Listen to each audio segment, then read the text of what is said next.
또 여기 있다 저기 있다고도 못하리니 하나님의 나라는 너희 안에 있느니라.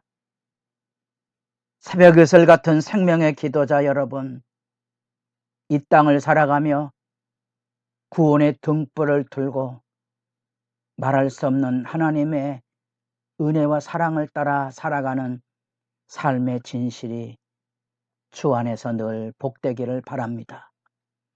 오늘 우리가 읽어갈 하나님의 말씀은 누가복음 17장 20절에서 37절까지의 말씀으로서 드디어 도래하는 하나님의 나라의 실제로서 종말에 대한 이해 속에 세상을 어떻게 살아갈 것을 가르치는 내용 단락을 17장, 18장에 이어지는 경종의 말씀을 우리가 듣게 됩니다.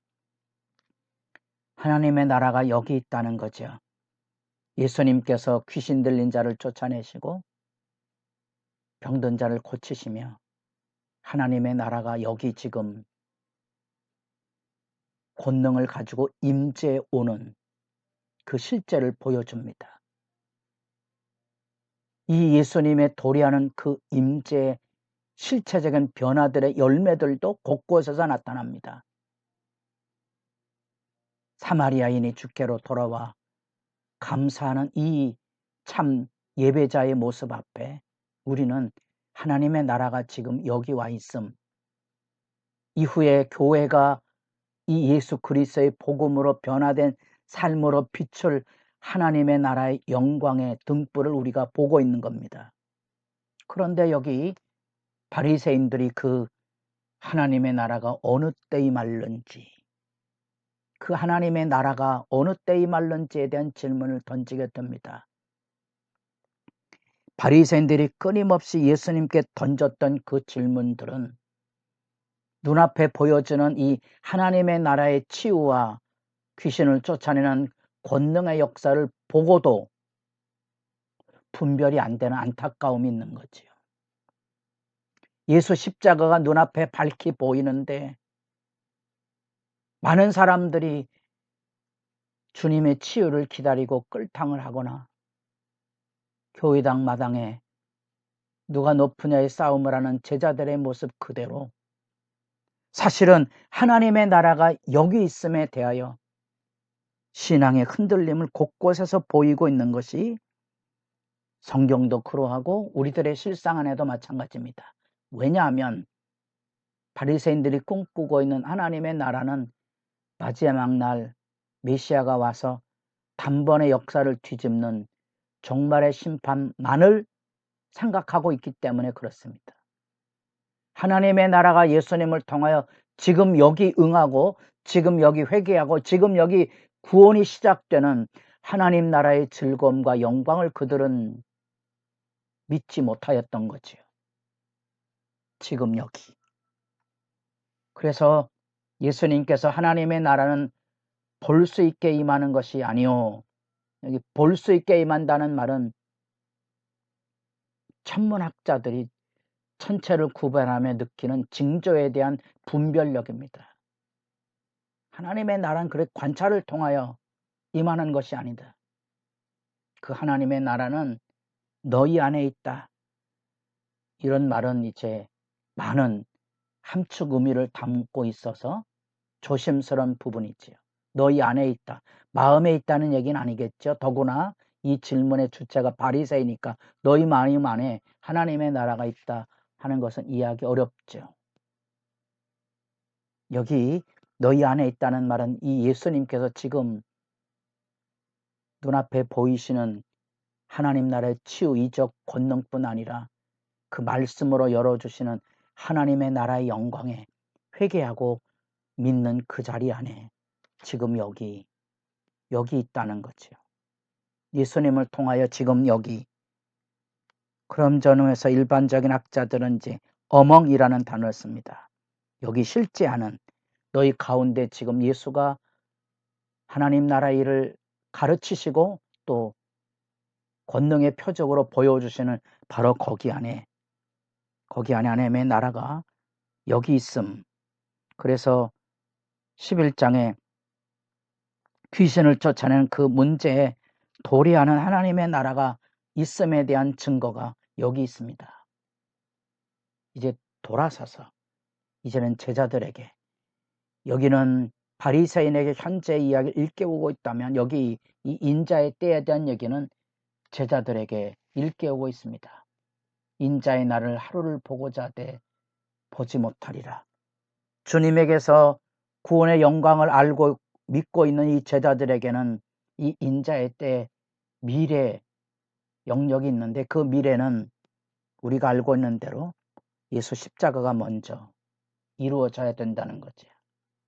사람들에게 먼저 버림을 받고 그 다음에 하나님의 구원 역사가 열려질 것이 선포되며, 이 하나님의 나라가 예수 안에 있는 이 사람들에게 깨어 있어서 느끼게 될 것은, 하나님의 나라의 우주적인 심판은 이 온 우주에 마치 번개가 하늘 아래 번쩍여서 온 세상의 빛은같이 열려질 것이다.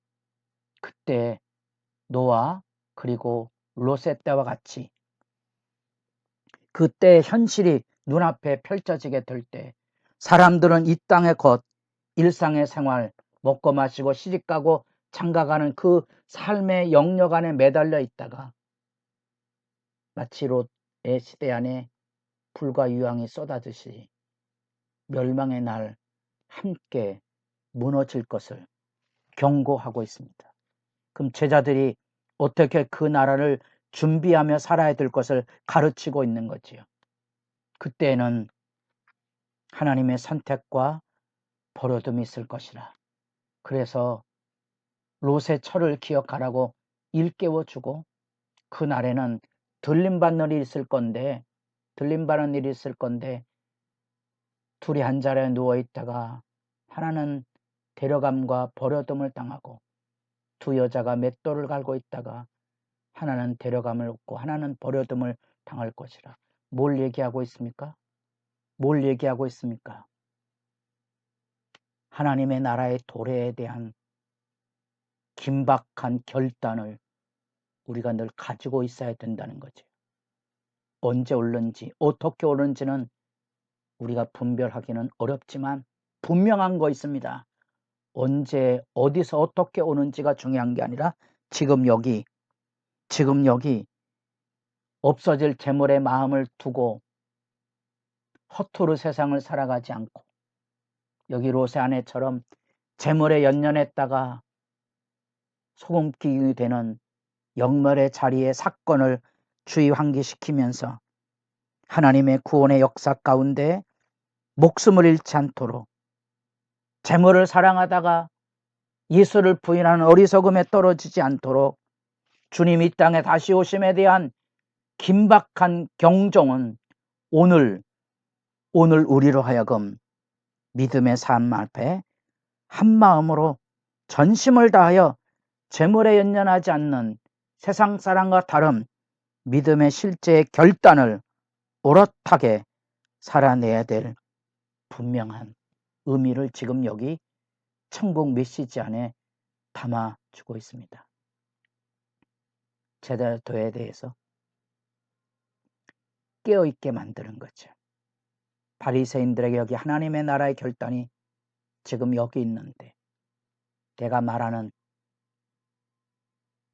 그 예수 그리스도의 대화의 상대로서의 예수님을 통한 그 말씀, 그 권능의 역사 믿고 회개하고 예수께로 나와야 되죠.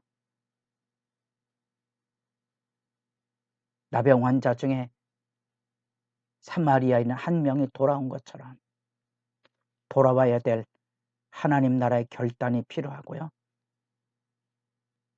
노아 시대 때 롯의 때처럼 이 세상에 먹고 마시고 장가들고 시집가고 이 세상의 삶, 먹고 마시고 사고 팔고 집을 짓는 일상의 삶에서 분명하게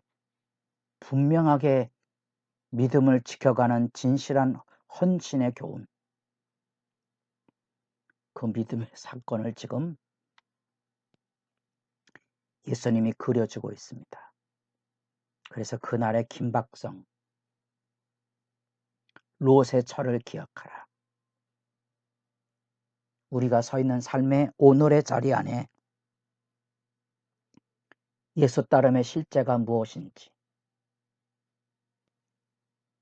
돈을 숭배하며 세상의 것에 매달려 살아가는 어리석음에서 깨어 일어나서